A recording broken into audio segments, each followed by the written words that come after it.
Good afternoon, everyone. Thank you for joining us. I'm Roger Barton from Barton LLP, where I'm the managing partner of our law firm. But outside of my day-to-day managing a law firm, I'm a proud member of the NYC BUILD board. And I'm very pleased today to present to you this program where we're focusing on the entrepreneurs of tomorrow. BUILD is a nonprofit that focuses on using the power of entrepreneurship to unleash the power of youth in under-resourced communities to build career success, entrepreneurial mindsets, and opportunity. I've been a member of the BUILD community for 4 years. It's a passion of ours. We'd love to see these students go from 9th to 12th grade, learning their entrepreneurial skills, getting excited about business, meeting business leaders, and having an enrichment experience that I think is second to none, which is why I'm here today and excited about our program. We're going to give you a brief video to see how BUILD functions in certain respects. Then we'll come back after 2 minutes and we're going to have a great Q&A session led by our BUILD alum, Aury Fernandez. So if we can cue the video, let's take a look at that.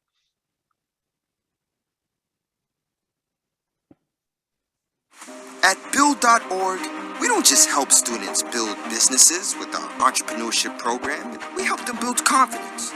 We help them build character and help them build resilience. BUILD's #1 priority is just to prepare their students for the future. I was, in fact, the last person to join BUILD out of all of my friends. And I saw them all working on their different products, all these cool little gadgets and things. And I was just like, I have to be a part of that. I want to do that. BUILD gave me the chance to experience things hands-on and see the world in a different view. They have taught me the spark skills of working with others, having better communication skills and problem solving.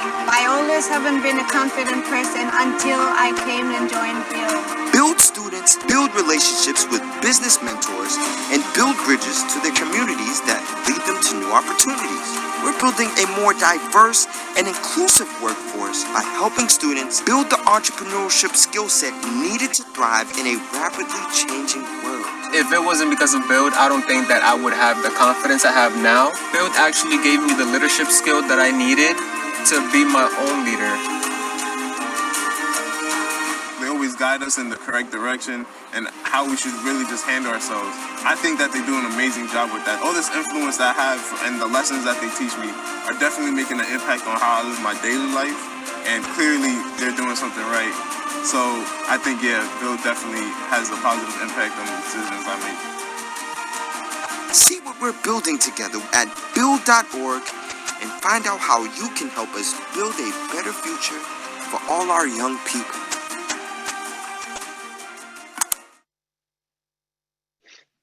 Awesome. Great video, Aury. Before I introduce Aury, who's going to moderate our conversation today, I want to go through a little bit of housekeeping. You see at the bottom, everyone's familiar at this point by Zoom, with Zoom, that there's a chat function.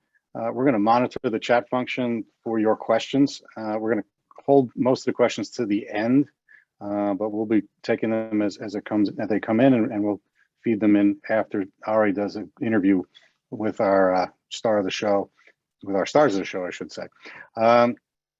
Just to give you some background on Aury, he's a BUILD alum. He graduated from the Bronx Engineering Technology Academy, and of course reigns from the Bronx. And as I said earlier, he's a engineering major at Rensselaer Polytechnic Institute, class of 2025. Aury, I'm going to turn it over to you to interview the panel. Thank you, Roger. It's an honor to be here today. For today's event, I'm excited to facilitate a conversation for us to dive deep into what it takes to build the entrepreneurs of tomorrow. Joining me, we have Ayele Shakur, the CEO of BUILD. Ayele brings over 3 decades of experience as an innovator in urban education. A veteran classroom educator, she taught for 11 years in the Los Angeles area and in Boston public schools, and co-authored the book Boost School Performance, A Parent's Guide to Better Grades Fast. We also have Michael Katz, who is the co-founder and CEO of mParticle, the leading customer data platform helping the world's best brands unify data across all consumer touchpoints to optimize marketing outcomes, and a key tech partner for NBC Universal's customer data platform across multiple businesses. Michael was founder and CEO of Interclick, which he sold to Yahoo in 2011 for $270 million. Mike is a Techstars mentor, providing entrepreneurship advice, industry-specific knowledge, and personal connections that help entrepreneurs succeed. Thank you for being here, you two. It's an honor to be here. Roger? All right, thank you. Great introductions. And I'm going to now turn it back over to you to start the questioning. So go ahead, Aury. So we're all here today to celebrate Global Entrepreneurship Week. When I was in the BUILD program, entrepreneurship became important to me because it taught me the importance of how to carry myself in the professional world, whether it be time management or presentability to writing a simple email. I'm curious to hear from the two of you. Why is entrepreneurship education important in today's world?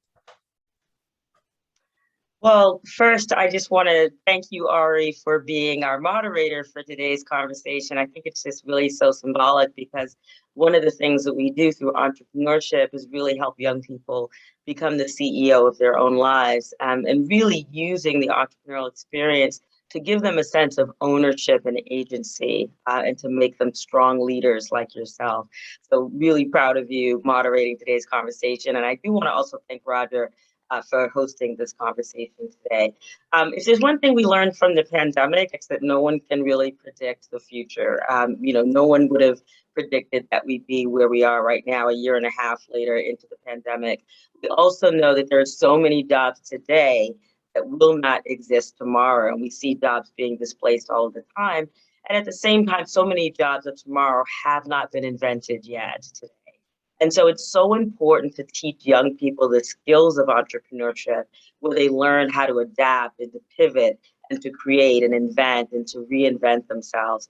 And we also know that small business is the engine of our economy. So there's so many lessons that are taught through entrepreneurship, and we just think it's such a critical skill for young people like yourself to learn as early as middle school and high school.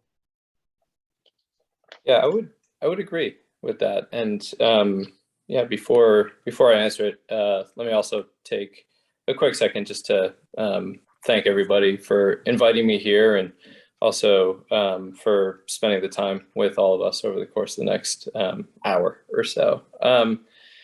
I think as human beings, it is in our DNA to try to understand the world around us, right? Like, we're not naturally born with the understanding of, like, how to, say, put a rocket into space. Human beings had to figure out all of the necessary steps that led to that point, right? And that is one of the things that separates human beings from other animals. Our ability to seek better explanation and better understanding of the world so that we can ultimately create a better future. I think it's on all of us as people ultimately to leave it better than how we found it, right? And in order to do so, that requires an entrepreneurial spirit, and it requires a thirst for knowledge and understanding. I think entrepreneurialism or entrepreneurship so critically important in my life. I think I always knew that I wanted to do something entrepreneurial. I just wasn't necessarily sure what that meant, what it was going to be, when it would come. So I never had the opportunity. I had the inclination, I think, from a very early age, but I was never really given the tools, and so I had to figure that stuff out very much later in life. And so I'm such a huge fan of what's going on at BUILD, because it gives everybody the tools that I think I could have, if I started, I think 20 years earlier, 15 years earlier in my entrepreneurial journey. It's kind of mind-boggling. Yeah, thank you both. And I thank you, Ayele, for those kind words. And I truly agree how entrepreneurship and education is the key to evolution for humanity, if we're being honest. So thank you both. So Ayele, can you share a bit about BUILD and what BUILD is committed to doing? Absolutely. So BUILD is a youth entrepreneurship program. We go into middle schools and high schools, particularly focused on underserved communities. These are communities that have been overlooked and underestimated for far too long. And so we'll go into these communities, into the schools, and work specifically with young people in helping them learn all about entrepreneurship. And it's not a simulation. Students are actually coming up with real businesses with real money that they get to keep. And along the way, they meet amazing volunteers and mentors, other amazing entrepreneurs like Michael, who, they'll come into the classroom and actually help bring the learning to life so that young people really, truly are meeting other entrepreneurs, getting inspired by their journeys. And then they actually get to pitch their business ideas. They pitch for funding.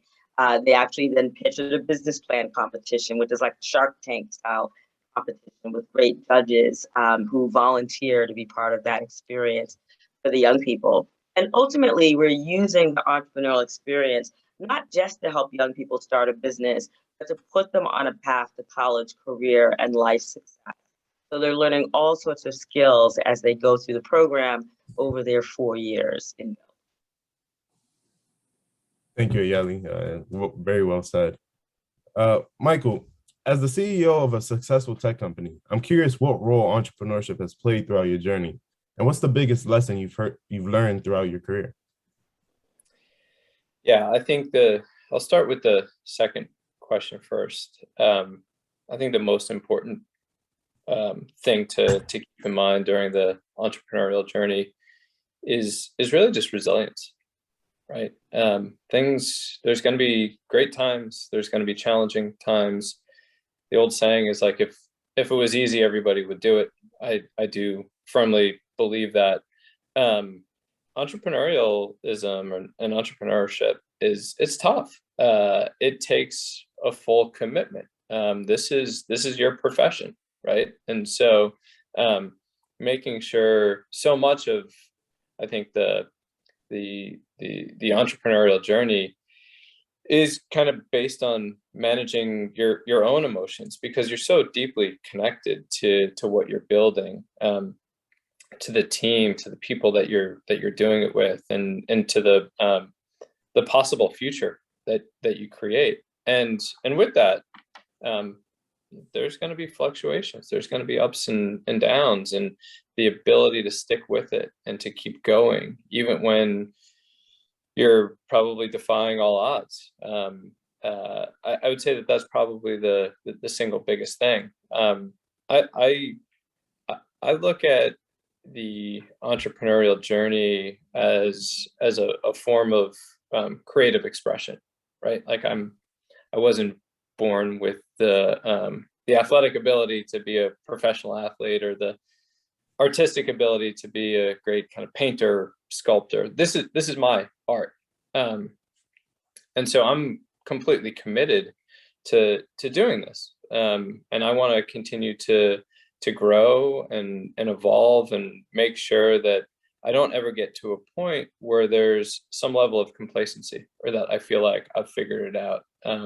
Ego is the enemy of growth, because ultimately what ego represents, it's a filter. It basically says, like, I'm not going to listen to this other information that's coming at me. So letting go of ego and embracing a growth mindset and continuing to grow and evolve.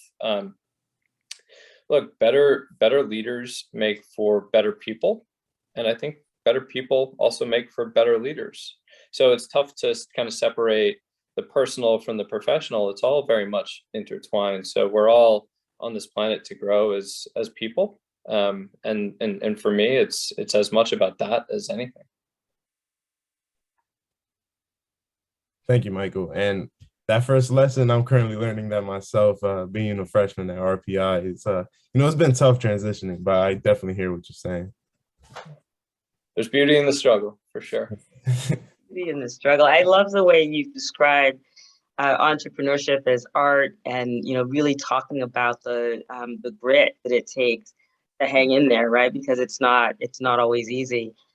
We actually have some students actually on the call with us today, so I'm really inspired by what you just shared, Michael. One of the things we try to teach our young people, and again, they're starting in BUILD at 14 and 15 years old, and we're teaching them about resilience and grit, and that stick-to-itiveness, which is so important, because we know business is not always easy. They're going to fail, right? You learn those lessons around failing fast, and then falling forward and really learning from each step in that experience, which I think is so important for young people. And then growth mindset, where we want them to be continuous learners, just always learning and growing and developing. That's right. Again, these entrepreneurial skills are life skills, which is why they're so vital for all young people to have. Great. I'm glad you say that, because my next question is, what do you think are the skills that need to be taught the most in entrepreneurship education for students to succeed at a company like Barton, wherever they may go off in their careers? Well, I think Michael was already sort of naming some of those skills, right? So again, the grit and perseverance, resilience, the growth mindset. In BUILD, we also teach communication skills, collaboration, problem solving, and really having that creative and innovative spirit. And those are the skills that we know are also social emotional learning skills. So a lot of our schools are very much focused on how we teach SEL, social and emotional learning. But we know our employers are looking at those skills as the 21st century skills that they're looking for in the employees that are in their workforce. And so those are the skills we also know just from research that are high predictors of success in high school and in college and in careers. And so we can build those skills with our young people through the real world project-based experience of launching a business. I actually think entrepreneurship teaches those skills in ways that no other discipline ever could, because students are actually, taking on the role of the CEO or the CFO of a company that they've created. They're bringing that idea to life, and they're experiencing firsthand all of the ups and downs that come along with that entrepreneurial journey. And so they're learning those skills and those life skills in real time. And again, with great mentors who help them sort of process, and understand the learning, as well as their BUILD teachers. Yeah, I would echo all of that. I would say to optimize towards learning, right? So be a learn-it-all, not a know-it-all. That's kind of first and foremost. In terms of skills, entrepreneurial, the entrepreneurial journey starts with a single step, right? You're trying to create a ripple and turn that ripple into a wave. And so you need to be able to develop a true sense of analysis and being able to break down problems into their kind of smallest core components. I think having that fluidity and remaining calm and operating with grace under stress and pressure, you find out a lot about what you're made of when you're under stress, when it feels like the deck is stacked against you, and can you do it in a way that sets a positive example for other people around you, or do things get a little bit chaotic? Because as the entrepreneur, as the CEO, people look to you to see how you're reacting or responding to the environment, to certain stimuli. The thing that I think it took me a little bit to also realize is the importance of healthy habits. Very much like I was saying before, personal and professional are so interconnected, right? And this does require a lot of energy. So are you doing things, are you living a healthy lifestyle that gives you energy and creates a sense of stability, or are you not? Because if you're not, you're just taking away from the mission, from those people around you that are counting on you. And it's a real sense of responsibility, but it's critically important to accept and embrace that responsibility. I think empathy and accountability and the balance between those, how to balance those properly is, I think it's something that I'm always thinking about. Holding people accountable is not the opposite of being empathetic to what people are going through, either at work or in their personal lives. There's a difference between coddling people, and there's a difference between like being kind of ruthless to them, right? Being like a drill sergeant type mentality. You need the kind of best of both worlds in maintaining that balance. The thing that I think has had the biggest impact on me, though, especially in recent years, is systems thinking. And I know that it's somewhat of like a bit of like an abstract concept, but basically that everything is connected, right? And that the connection of different people, different functions, different organizations form a system. And the byproduct of those interactions ultimately creates compounding effects. And if it's healthy and it's good and it's strong and it's in favor of the set goal, it usually compounds to the upside. If it's not, it will compound to the downside. And so the one thing I would definitely encourage everybody here who's really passionate about becoming an entrepreneur is to learn more about systems thinking, because everything is really just a set of inputs which ultimately create an output. And the output should ultimately take care of itself. It's the inputs and the connectivity between those inputs. You start to master that and things become a lot simpler. Yeah, definitely. That was a lot to take in, but I definitely agree with everything, and especially that work-life balance. That's something that a lot of people don't take into consideration. So yeah, definitely. To either of you, why do you think entrepreneurship isn't taught in our education system today? And what can those in the audience do to help elevate the importance of entrepreneurship skills? Yeah, I mean, I think it was really interesting to hear, Michael, to hear you talk about systems thinking, because, you know, it brought me as an educator right back to the systemic change that we know we need to see in our education system. And that, you know, the inputs then lead to the outputs we're getting. And we know that our public education system is not necessarily giving us the outputs we need for the future of work. So we currently have an education system that is a 19th century outdated industrial age education system that was built to produce factory workers. And so it is not keeping pace in any way with our increasingly modern digital world, where students need to really be learning to be producers, not consumers, and not factory workers, right? They need skills around, you know, critical thinking, problem solving, that's a whole sense of agency and ownership. But I think most people, when they're in education, when they hear entrepreneurship, they think, oh, it's only about young people starting businesses. So hence it might feel like, oh, it's a club, it's something students should do after school.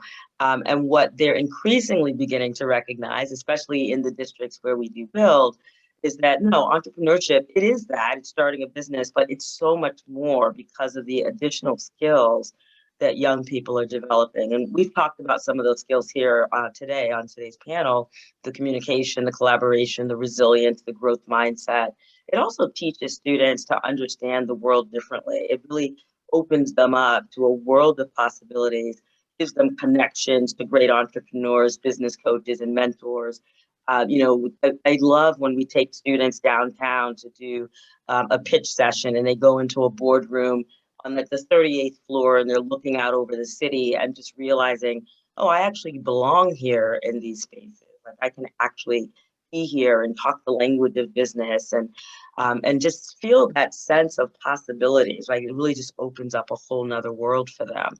So I think, as we try to move our education system forward to prepare young people for the jobs of tomorrow, increasingly educators are realizing we have to do things differently. And one of the first things we should be doing is making entrepreneurship a foundational course. I say it's as important as geometry, that students are learning to think and act like entrepreneurs, because those are the skills they're going to need to fall back on more and more. One of the things I will say also about BUILD, because we're actually a class in school, we're actually taught during the school day by a teacher who goes through our program. So we're actually also not only helping our young people learn about entrepreneurship, but we're building the capacity of the teachers in those buildings also think more innovatively and understand, design thinking and that creative spirit. And so very often they become the internal champions in their schools that are able to drive more of the systemic change that we all know we need to see. Yeah, that was perfect. Yeah, I'm gonna give you my my old high school teacher's information. You can call them up. Yeah, I think like I've long believed that there needs to be greater incorporation of entrepreneurship into standard curriculum, just to better prepare people for life. I do think though that you get it's all about the value that you assign to the current experience too, though, right? Math will teach you problem solving. Things like history will teach you context, right? Obviously, English and foreign language will teach you about communication. So these are the building blocks for a lot of success in entrepreneurship. But I'm very much in favor of creating a much more balanced approach, and hopefully together collectively we can be that force of change. Yeah, thank you both. And I truly agree that entrepreneurship should be more incorporated into the education system, not just with those founding factors like Michael was saying, but overall as a course, and not just, you know, in those selective cities, but in every city. So yeah, we're actually on a mission at BUILD. We've just launched a big national movement called Building Generation Entrepreneur. We're calling it Building Gen E for short.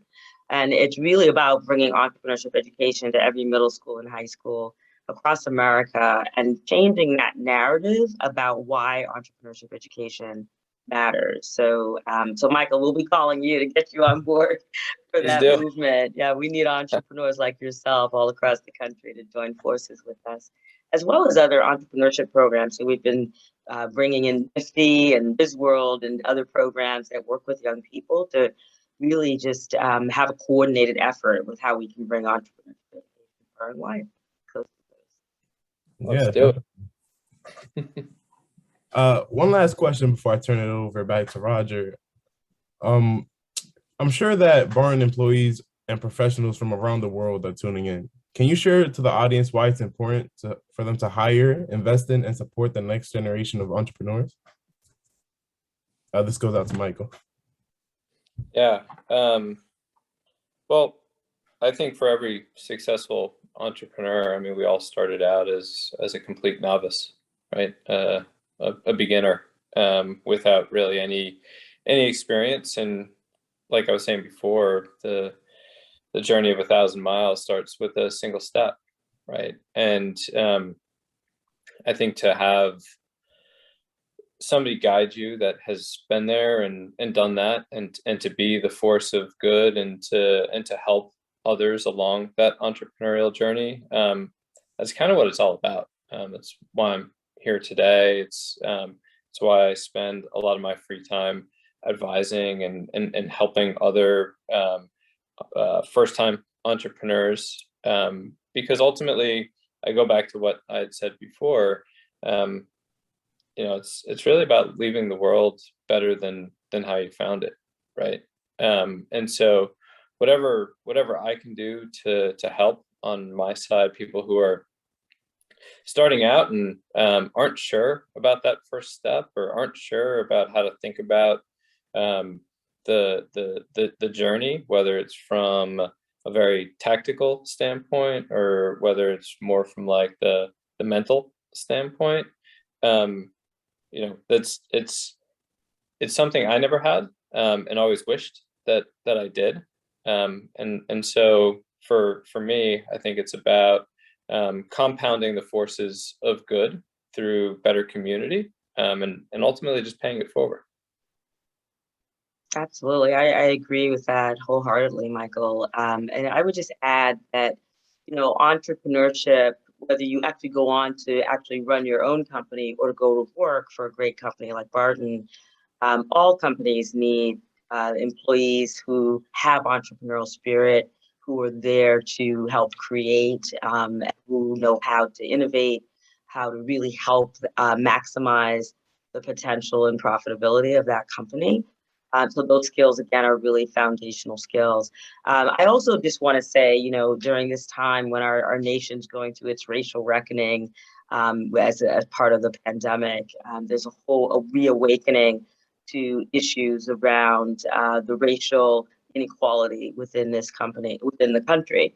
And at the same time, many companies are looking inward at their own practices around diversity, equity, and inclusion, and looking to really diversify their workforce, really looking for talented individuals like yourself, Aury, right, who are coming out of high school through college and ready to enter the workforce. And so I think, you know, as companies are really focused on DEI and leveling the playing field, there's so much talent that has been overlooked for so long from communities of color. And, you know, I think that young people who are equipped with these entrepreneurial skills will just be an incredible resource because they're bringing all of this resilience and savviness and creativity with them that will help make all of our companies better places in the end. Yeah, Awesome. thank you so much, Ayele. And I just want to say thank you both for your time, and it's my pleasure to be here to ask you those questions. I'm now going to pass it back to Roger. So thank you. Very Thank you. great job, Aury and Michael and Ayele. Thank you so much for the insight. I wanted to pick up on your last point and drill down a little more because I think, you know, entrepreneurship is empowering and it's powerful, right? And it gives you a platform to do a lot of different things. And as you mentioned, the DEI initiatives and so forth. And I heard recently the 3 Ps, you know, purpose, people, and profit as a way to look at running a business. I'd be curious, you know, from each of you, maybe starting with Michael, you know, with InterClick or with mParticle, when you look at diversity and diversity of thought, I include in that as well. When you problem solve, you know, what are the ways, if you get in a room with a whiteboard and you've got an issue that needs to be wrestled with, you know, who do you want to have in that room and what kind of different viewpoints are you looking for and how do you create that environment? Yeah, great question, and something that I'm really passionate about because ultimately, like you get people together, you get group dynamics, and you can succumb to certain biases, right? But in order to get to the right decision, you need to embrace the fact that it's not about like who is right, it's about figuring out what is right. And ultimately, the more diverse perspectives that are brought into the conversation, the greater the likelihood is that you are going to get to the right answer, right? If you have, you know, a room full of, you know, white males that have all kind of grown up in the same socioeconomic status in the same kind of general parts of the country, they're all going to be looking at things from the same way. Now they may be right. There's a good chance they're probably not all right.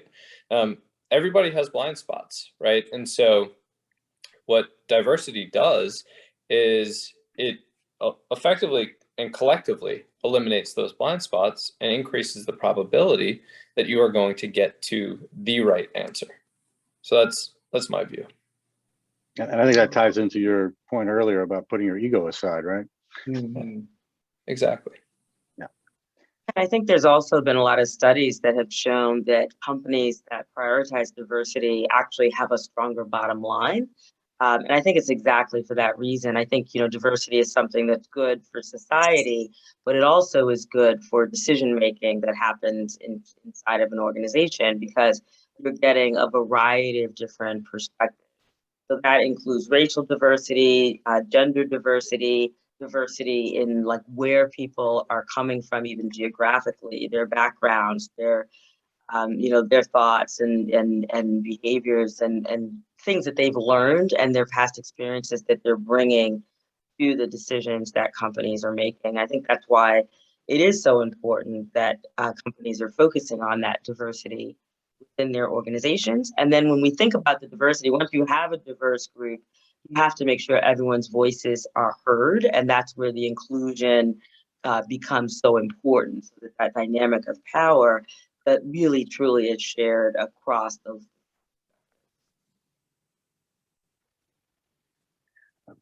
curious. Both of you are entrepreneurs, coming at this from nonprofit education, as an educator, and then also from the for-profit technology side, if you will. And I think, Michael, you said earlier, you wish you knew certain things along the way. You didn't have certain skills. You weren't taught certain things. And Ayele, I don't know your background as much, but I'd be interested if each of you could share, when you first embarked on your entrepreneurial endeavors, what gave you that spark to say, okay, I want to create something different. I'm looking at the world differently. How do I build this, as opposed to just, as Ayele, you said earlier, to be a factory worker, but, to just be a worker in the job, 9 to 5, day to day, doing your thing, and to break out of that dynamic. What was the spark that created that for you? And how did it sort of build from there? Maybe Ayele, you want to start that? Sure, that's an interesting question. I consider myself a social entrepreneur, really always focused on education and equity. And for me, my career has been focused on looking at the untapped potential of amazing young people who are growing up in low-income communities where there are limited resources and limited opportunities, and really trying to find ways to open doors by creating new programs and new possibilities for them. So in the work that I've done in BUILD, I started the BUILD Boston office with the help of some wonderful entrepreneurs from Bain Capital Ventures who wanted to be part of that experience of bringing BUILD to Boston. And that involved just creating this huge community of support for our young people. One of the things, growing up in the Black community in Boston, we have this number 10 bus that runs from Roxbury over to Harvard Square and Kendall Square, where Harvard and MIT are. And just seeing how those two communities are so disconnected, even though there's this bus running back and forth. One of the things I wanted to do is to figure out how we could connect the dots so that all of that innovation in Harvard and Kendall Square was coming back into the Black community, and vice versa, that all of the talent and possibilities from the young people in the Black community, that was being shared with the entrepreneurs over in Kendall and Harvard Square. So really being a bridge builder in BUILD has been one thing that has really inspired me on this journey and helps us continue to bring in, again, these wonderful mentors and volunteers. So there's learning going back and forth as a two-way street, and then just creating more and more programming and opportunities for the young people. I will say we also are using innovation to drive new practices within our public schools themselves. We're actually doing some really interesting work in Boston, starting a new initiative called Campus Without Walls that's designed to take down the walls that silo and segregate our young people based on the zip code where they live and the school that they're assigned. So we're really opening up the doors of access and opportunity to so much more than what they have available at their own school. So all of those innovative initiatives that I've been part of have really been about trying to create more access and opportunity for young people. Oh, that's awesome. So Michael, similar question to you. So what got you started on the entrepreneurial journey? Got that, let you scratch the itch that you might have had? Yeah, I wouldn't say it's nearly as inspiring, but I mean, for me, like I mentioned before, I think it was something that I just inherently always knew that I wanted to do. I just didn't know what it was going to be, what it would entail, or really when it would happen. I was presented an opportunity by a friend of mine who had already started a company, and I think what anybody who's started a business has naturally seen is like you start with one idea, and as you start to get traction, lots of other ideas start to get thrown your way, and it's important that you focus and that you stay the course, rather than chasing a new idea every single day. Like managing your own emotions and excitement and focus is one part of the entrepreneurial journey that I think people have to figure out really early on. Well, in doing so, a good friend of mine said, like, hey, I do have this other idea that I think is worth pursuing. We're not going to do it within the four walls of the existing business that I'm doing. But if you're interested in pursuing it, let's partner up and go and do it. And for me, at that point, I felt like I had been in the workforce for 5 or 6 years. I had worked for big companies and small companies. I had great bosses and some not so great bosses. I had seen great work environments and work cultures, and then unfortunately the opposite too. And so for me, it was like the pursuit of the idea, but it was also the opportunity to create a canvas that and a work experience that I would have been proud to work at, right? Taking the best of the best jobs and the best culture and the best bosses and saying, this is my shot. This is my opportunity now to build something. And admittedly, like I wasn't super passionate about the space that we were pursuing in the early days. I felt like it was something I could become passionate about. I felt like it was a really good opportunity that could grow into something quite meaningful. But for me, the most exciting thing was, again, to create that canvas where I could hire people that I knew and trusted and empower them with great culture and autonomy and responsibility and everything else that typically makes for like a great work environment, and to effectively do it the right way, be the boss that I always wanted. It's interesting. I think you touched on something which I'd like to ask both of you. And I know, Ayele, you're working with the teachers that are in the schools that you guys partner with, but also we've got a great BUILD staff. What do you? I want to talk about people, because that drives. And most entrepreneurial organizations, it's the people. You're selling a product, you're selling a service, you may have a technology, but it's driven by people. When you're assembling your team in an entrepreneurial venture, what do you look for? What are those traits that, you can teach the skills, but you can't necessarily create the traits? What do you look for? Right. I'm so glad you asked that question, Roger, because I think the team at BUILD is absolutely exceptional. And like Michael, I've worked in a number of different contexts over the last 30 or so years. And I feel that the team here at the BUILD organization is incredibly passionate, mission-driven, entrepreneurial, super smart, but incredibly humble all at the same time. But I think we look for, in the nonprofit sector, knowing that we also have a bottom line, right? We're still also a business, even though we're in business for good. We are looking for mission-focused, mission-centered individuals, but also people who bring that entrepreneurial drive and the entrepreneurial spirit to the work, because we're an entrepreneurship organization. So entrepreneurship is really part of our DNA here at BUILD. So I think we have that challenge, as Michael described, where there's all these wonderful ideas and opportunities. And so we have a lot of conversations at BUILD about what we're not going to do and what we're not going to take on, because you do need to be able to focus. And there's a lot of need and a lot of areas that we could drift into. But really, it's a collaborative team. It's a team that learns together, grows together, never gets too comfortable in sort of just sitting in complacency. Like, we can always take it up a notch. We can always do better in service of our young people, and just always trying to innovate.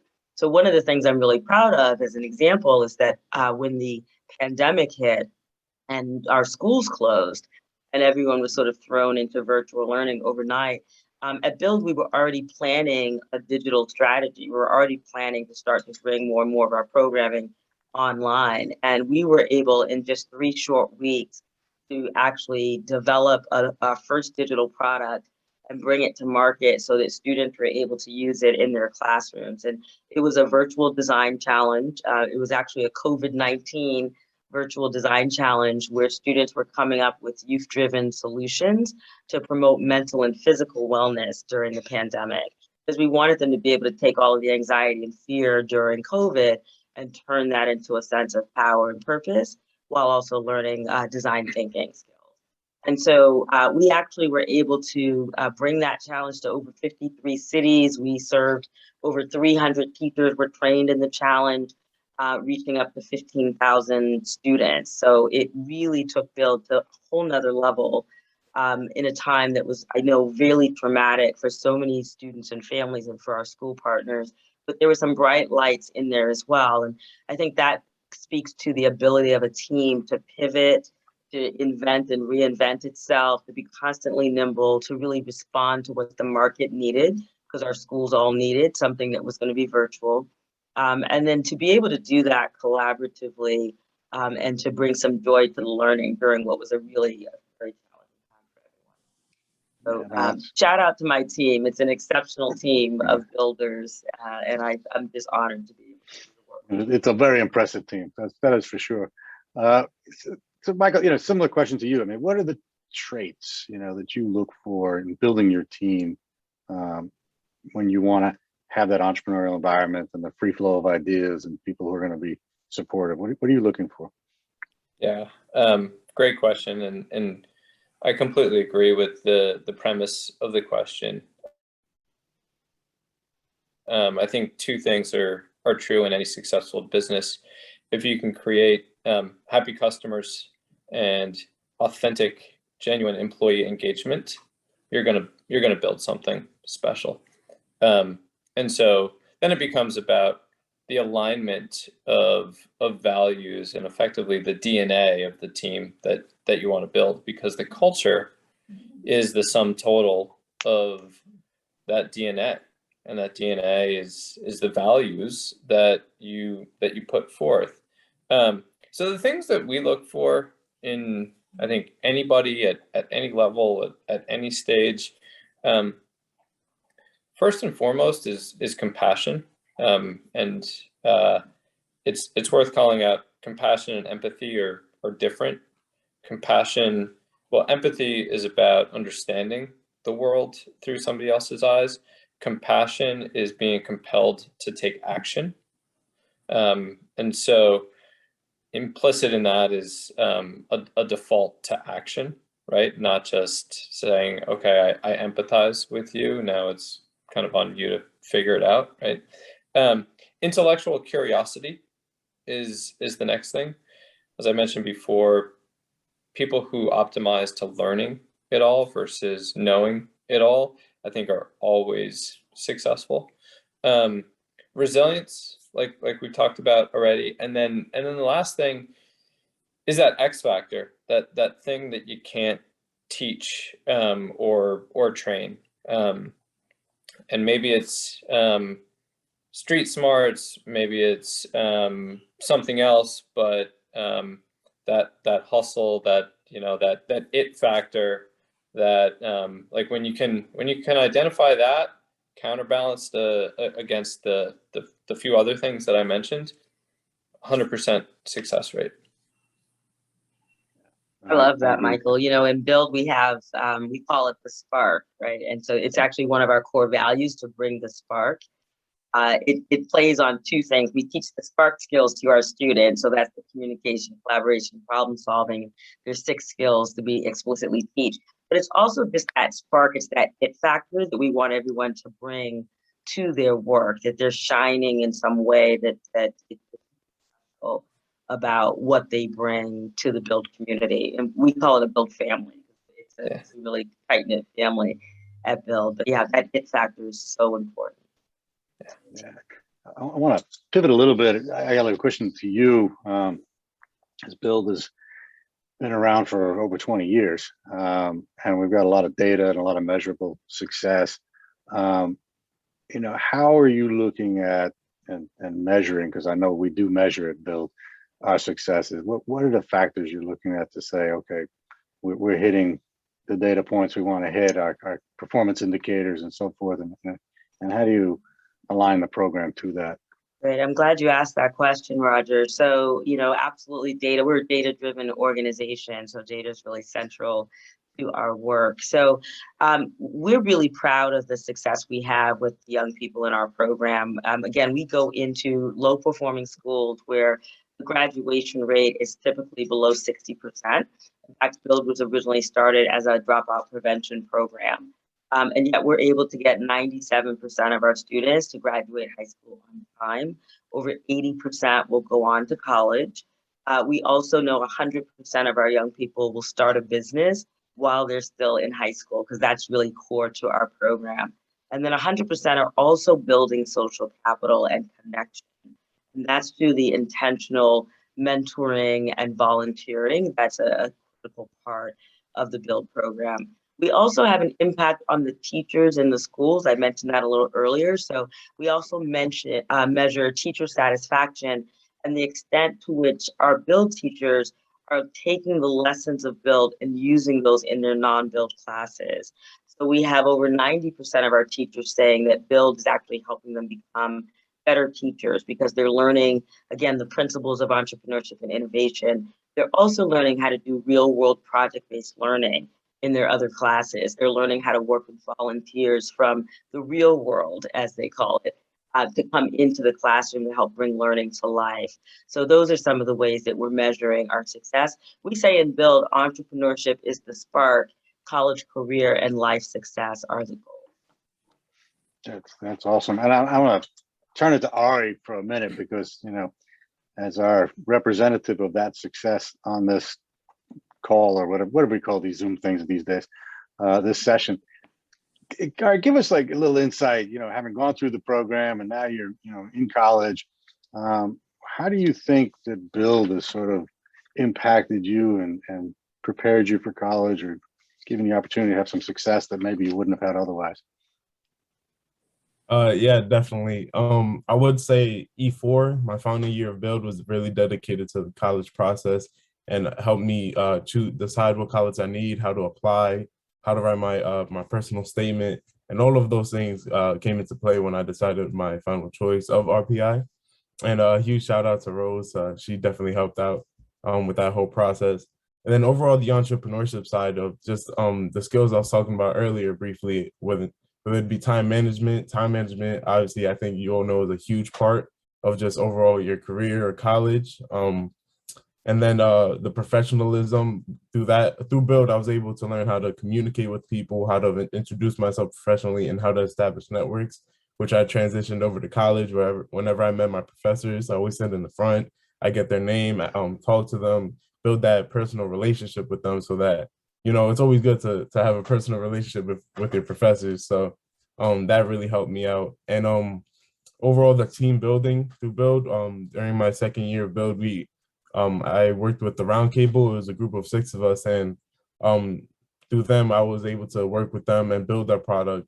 And overall, since I'm studying mechanical engineering, teamwork is one of the major factors of engineering.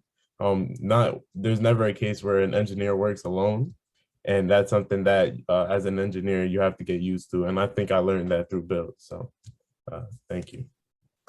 I think that's awesome. Do any of your fellow students wonder why you're talking to your professor so much, whether you're in trouble or not? I hope not. Yeah, probably not. We're almost up on time. Let me just maybe go around to each of you. Maybe start with Ayele. You know, what would you like to leave in terms of parting thoughts for our viewers today about BUILD or any of the other subjects we've touched on? Well, you know, I will just add to what Aury shared. You know, we actually have another BUILD alumni who actually is coming on staff at BUILD, and I had a chance to interview him just last week when we were interviewing for the position. And I asked him what was it that BUILD had taught him that he thought was most helpful. And in addition to all the things Aury just shared, he also said that BUILD really taught him to believe in himself and what he's capable of, and then to also give back by inspiring others. And I just thought that was just so striking for what BUILD is able to do, what entrepreneurship is able to do for young people. Again, putting them in the driver's seat and making them the CEO of their own lives. And so for anyone who's on this call, who's inspired by Aury's story, by the work we're doing in BUILD with entrepreneurship, I encourage you to get involved. You can be an entrepreneur yourself. We need you on board as a business mentor, as a coach, as a volunteer who's going to be a judge at a competition. There's a whole menu of ways you can get on board. And we also have this movement to actually change the narrative on entrepreneurship education. So there's lots of ways you can get involved in helping us build Gen E, this new generation of entrepreneurial leaders and change makers like Aury. So hopefully people are inspired today and will want to join forces with us. Thank you, Ayele. And when we finish this session, we're going to have a screen where you can click on a QR code and get some information on how to contact BUILD. Michael, thank you so much for your time today. Any parting thoughts from you? Yeah, I would just say to anybody that's interested in entrepreneurship, it's a commitment. There's no such thing as part-time entrepreneurs. So commit yourself. You don't have to have it all figured out. Take that first step. Start just by starting. But also understand that you're going to have to make sacrifices along the way, and that's okay. This is your art. This is your craft. We don't complain that the professional athlete practices too much. We don't complain that the artist paints too much. We shouldn't complain that the builder builds too much. Builders build, right? And you have to really live it and embrace it with everything that you are. And I would just encourage anybody that's interested, feel free to reach out to me. I'd love to hear from anybody here. And thank you for joining. Oh, Michael, thank you. Aury, parting thoughts from you? Overall, just thank you for having me. It's the first time I've done anything like this, and it's definitely my pleasure. Just a huge thank you to BUILD overall. Like, honestly, I wouldn't be where I am today without BUILD and all the skills that it taught me. And I just want to say, like, BUILD just really conditions the student to be the best person they can be, not just as an entrepreneur, but as a person. You know, going to school in a New York City public school, you don't go to school with the most pleasant people. And I always made my friends through BUILD. So just thank you. All right, well, that's awesome. All right, thank you. And Ayele, thank you. Michael, thank you. I think this was a great session, and keep up the good work for BUILD. And if anyone who's interested, there's the slide. Click on that and become part of the BUILD community. Thanks all. Thank you, everybody. Thanks. Nice job, Aury. Congrats.